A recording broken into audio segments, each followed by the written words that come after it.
Adjustment. అతిగా adjust అవ్వటం వల్ల వచ్చే నష్టాలు. అసలు మనిషి ఎందుకు అడ్జస్ట్ అవుతాడు? అడ్జస్ట్ అవ్వటం వల్ల వచ్చే లాభాలు ఏంటి? అతిగా అడ్జస్ట్ అవ్వడం వల్ల వచ్చే నష్టాలు ఏంటి అనేది కనుక చర్చించుకోగలిగితే, అడ్జస్ట్ అవ్వటం is okay. Life is all about adjustment అనేది మనము నమ్ముతూ ఉంటాము, ఆచరిస్తూ ఉంటాము.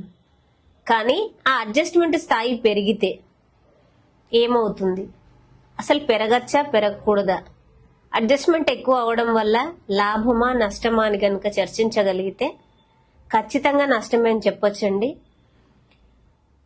అసలు అతిగా అడ్జస్ట్ ఎందుకు అవుతారు అంటే, ఫస్ట్ థింగ్ ఈజ్ ఇన్సెక్యూరిటీ. ఏమవుతుందో ఏమో, అంటే ఎదుటి వాళ్ళ దగ్గర నేను అడ్జస్ట్ కాకపోతే ఈ రిలేషన్షిప్ ఉంటుందో ఉండదో, లేకపోతే వాళ్ళు నాతో మాట్లాడతారో లేదో, ఈ అవసరం తీరుతుందో లేదో, ఇంకా చెప్పాలి అంటే కొంత స్వార్థంకి అడ్జస్ట్ అవుతున్నాము, మరికొంత త్యాగానికి అడ్జస్ట్ అవుతున్నాము. కానీ అతిగా అడ్జస్ట్ అవ్వటం వల్ల ఖచ్చితంగా సమస్యలు మాత్రం లేకపోలేదండి. వాటిని కనుక చర్చించగలిగితే మనిషి విలువ తగ్గుతుంది, వ్యక్తిత్వాన్ని కోల్పోవాల్సి వస్తుంది కొన్నిసార్లు. ఎందుకంటే నచ్చకున్నా చేస్తున్నాం కాబట్టి.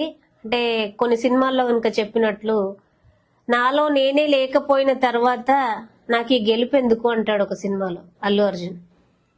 సో ఇక్కడ అతిగా కాంప్రమైజింగ్ స్టేజ్ లోకి వచ్చిన అడ్జస్ట్మెంట్ అనేది మనిషికి ఎప్పటికైనా ఇబ్బందినే కలిగిస్తుంది, కానీ మనిషి విలువను మాత్రం సొసైటీలో పెంచదు.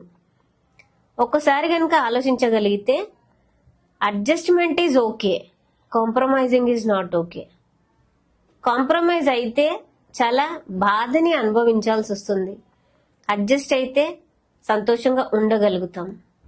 సో కొంతవరకు అడ్జస్ట్మెంట్ని పాటిస్తూ దాన్ని బ్యాలెన్స్ చేస్తూ మనం ముందుకు కనుక వెళ్ళగలిగితే ప్రతి ఒక్కరము హ్యాపీగా ఉండొచ్చు. Thank you.